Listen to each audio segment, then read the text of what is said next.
Good morning, good afternoon, good evening, and good night. Welcome back to the So Smooth podcast. I am your host, Mason Smooth, Mason King, whatever you want to call it. Welcome back, y'all. We are on episode 11. Uh, yeah, man. I'm actually recording crazy late in the week. I'm cutting it a little bit close. I ain't gonna tell y'all what day it is, but I'm cutting it a little bit close. But today, man, we're gonna be talking about public speaking in some ways to, help your public speaking improve on it. Whatever the case may be for work, school, any public speaking activities or events you have to be at, just anything like. Cause I'm just gonna give my experience and some of the tips, not trips, some of the tips I use to help myself become a better public speaker. But first off, we gotta do verse of the day or verse of the week, excuse me. And we're actually going to Matthew 5 and 6 in the Amplified version. And it says, "Blessed are those who hunger and thirst for righteousness, for they will be satisfied." Now, blessed is like joyful and nourished by God's goodness. And righteousness is those who actively seek right standing with God, because it's like completion. Like, so the full thing is blessed, joyful, nourished by God's goodness are those who hunger and thirst for righteousness, those who actively seek right standing with God, for they will be completely satisfied. So when you chase after God, it literally said those who actively seek right standing with God, you will be satisfied. Like regardless, like it's in the word, and the word don't lie. And plus, Jesus said this, so it definitely ain't a lie. You know what I'm saying? It's definitely not a lie, because nothing in the Bible is a lie. But like I said, we are gonna talk about public speaking today. So like overall, what is public speaking? Because people can think it's when you get up in front of people, when you're in class, whatever. Public speaking is when you are giving uh, in my words, like a presentation of information in front of two or more people. To me, that's public speaking. Public speaking is not just getting in front of a crowd or getting up in front of class. Like, public speaking is when you're telling your friends a piece of information in the friend group. That's public speaking, right? You might not use the same vocabulary range or try to sound real intelligent in front of your friends, but that's still the same to me as public speaking. That's the same thing, because all eyes are on you. You have to present the information correctly, or you can get there might be somebody there who calls you out on it or whatever, right? So the first thing I want to talk about is habits to watch. A lot of habits are what I just did.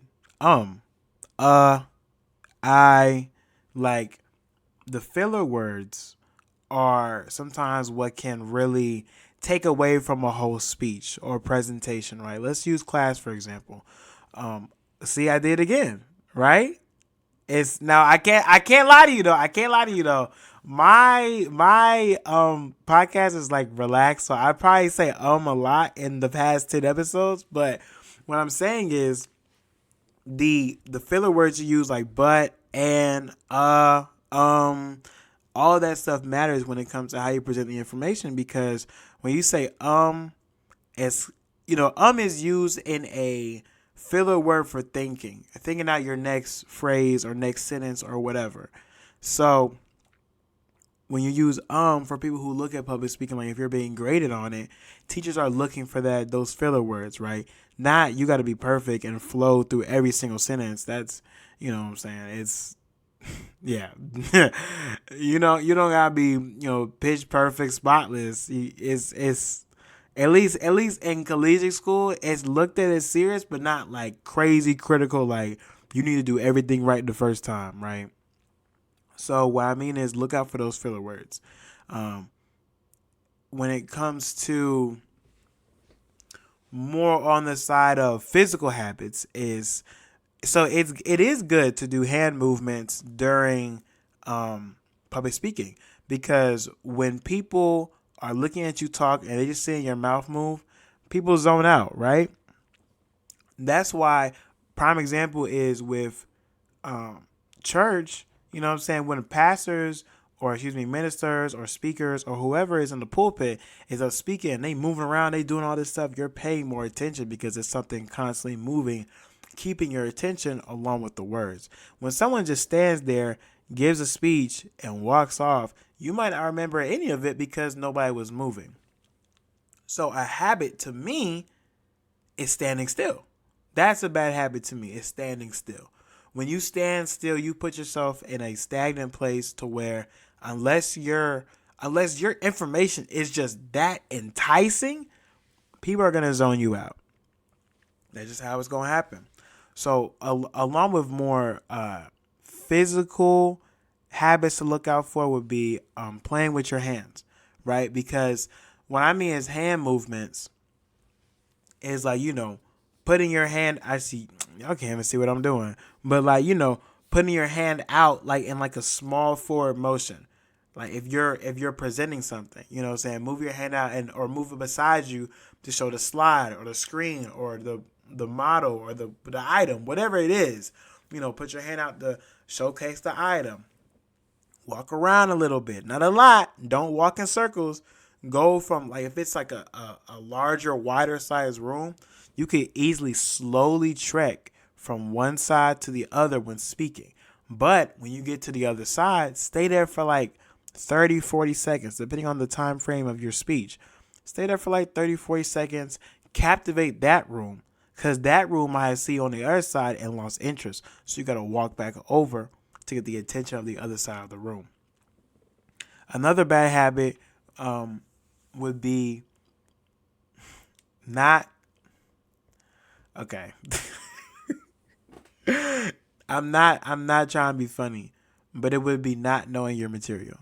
Obviously, you know the topic, but people sometimes, because I'm not saying nerves aren't real. People get nervous, but sometimes people combine nervousness with unpreparedness when they go together. If you know what you're talking about, you're not going to be nervous. I'm not talking about public speaking nervous, like you get in front of people, but I'm saying you get nervous because you might trip, you might stutter, whatever. A bad habit is not knowing what you're talking about. That's a bad habit. That's poor practice, actually. It's not knowing what you're talking about. I can't really speak too much about it because I can't lie to y'all. Some speeches I did in school were,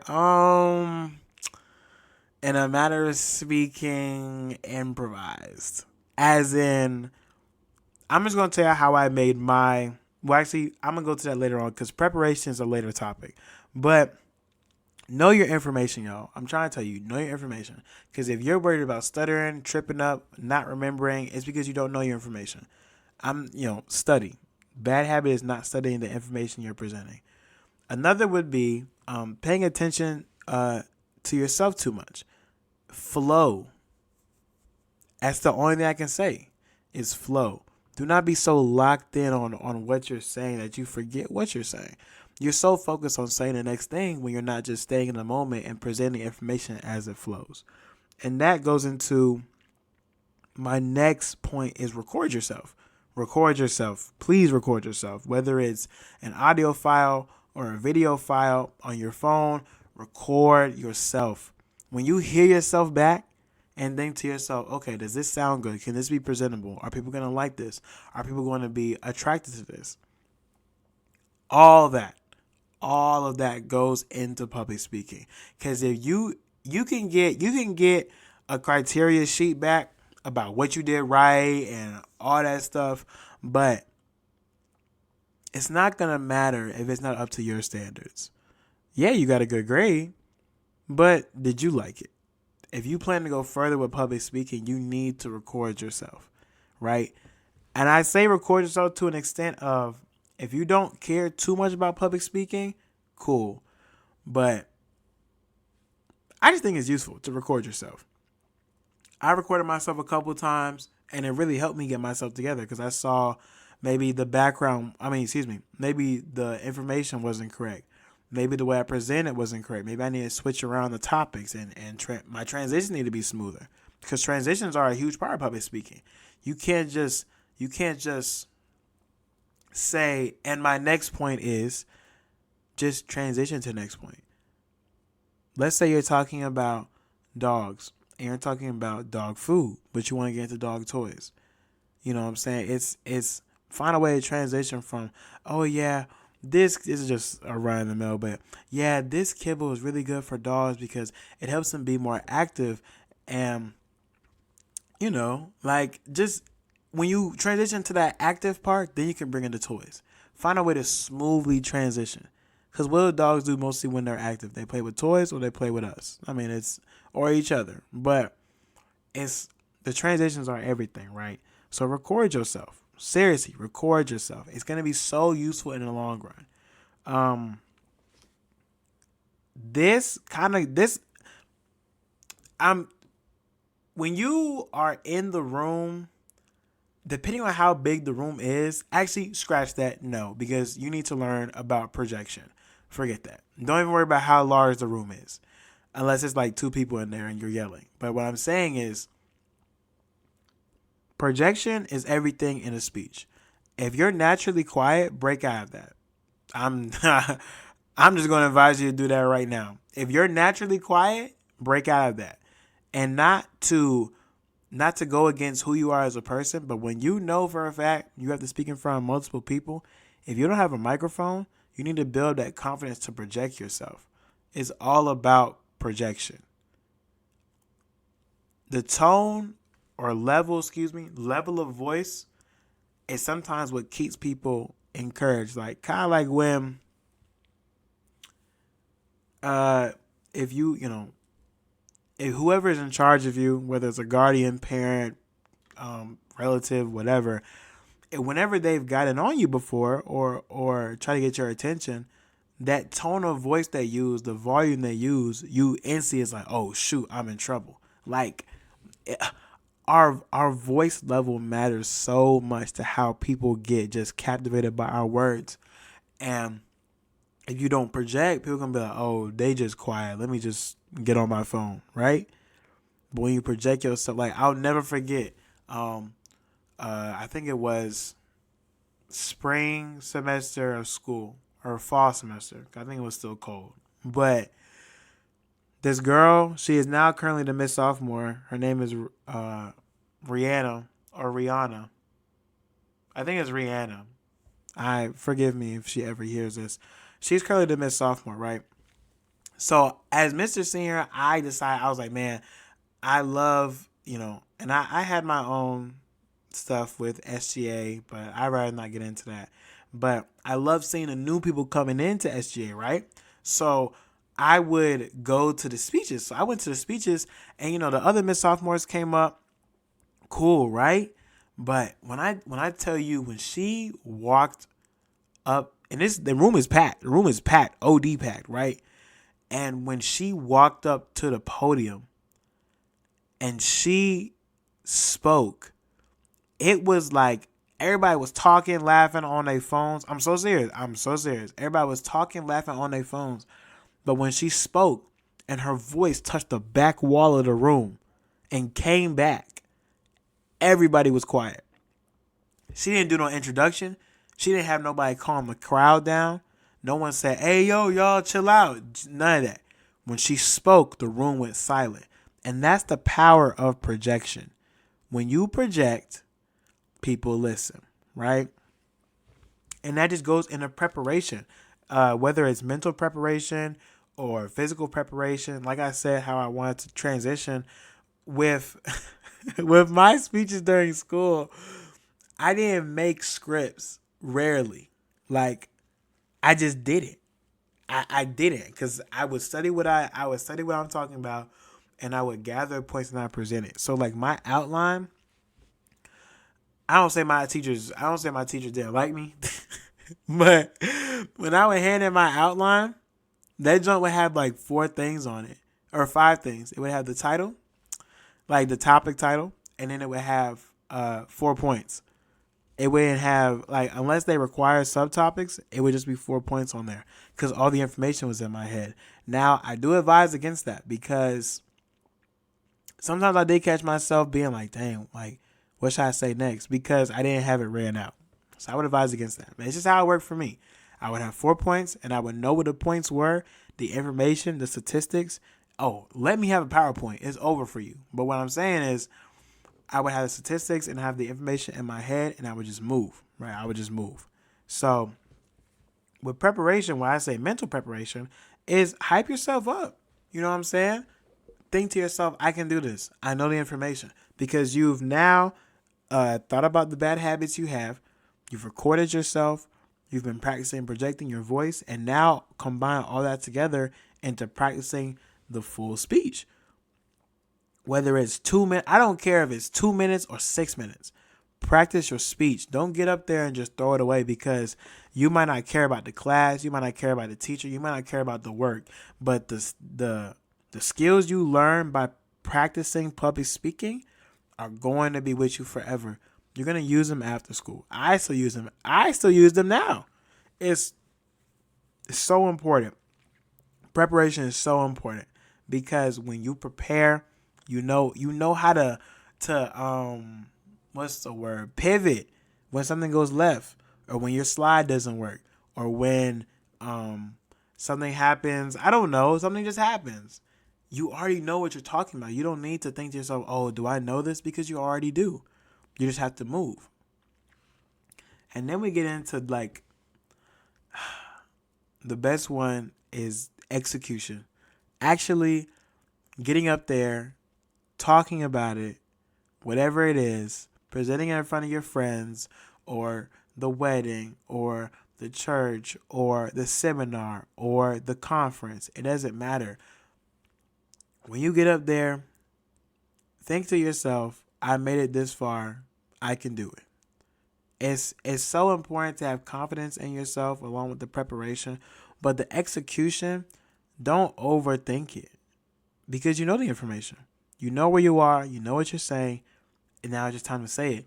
The only difference is it's not just you. And, people can become nervous with public speaking, and I'm not discrediting that. I'm not at all. Sometimes I get nervous. It's just how it happens. It's just when you get up there, when you believe in yourself, anything is possible. Like anything is possible.